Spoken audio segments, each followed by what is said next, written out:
El que sí m'agradaria compartir a la part positiva és que hi havia professors meravellosos de llengua i de literatura, d'arts, que em motivaven moltíssim. Em van ensenyar a veure el món d'una manera diferent, més maca. Que deixeu enrere aquesta idea de llegir per obligació i entreu una mica en la idea de i si trobo un llibre que és per mi. Us recomanaria que llegíssiu molt perquè els pares mai us trauran un llibre. Sí que us poden apagar la tele o treure el mòbil, però rarament us trauran un llibre. I és una manera d'estar molt entretinguts, de riure molt i passar-s'ho molt bé. La lectura és una cosa genial que ens pot transportar a èpoques passades, a futures.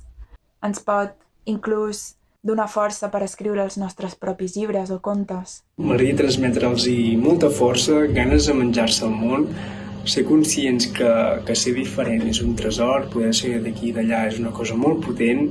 Es una frase que siempre me ha dicho mi madre, trata al prójimo como te gustase que te tratasen a ti. Entonces, tener siempre eso en mente, que si tú, en vez de yo de ser negra, fueses tú el negro, si te haría gracia que cada vez que hablasen de los monos se riesen de ti o soltasen comentarios.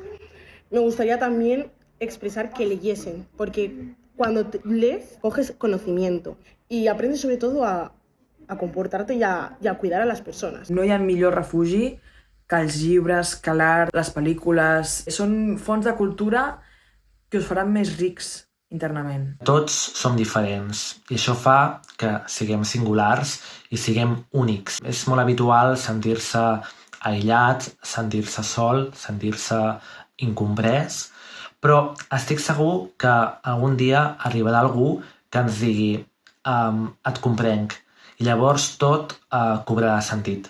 Lo important és això, que ens cuidem, que ens estimem, que ens assegurem que tothom s'ho passa bé, que tothom té amics, que tothom està tranquil i el dia que nosaltres no estiguem bé, doncs algú segurament també es cuidarà de nosaltres si nosaltres ens cuidem dels altres.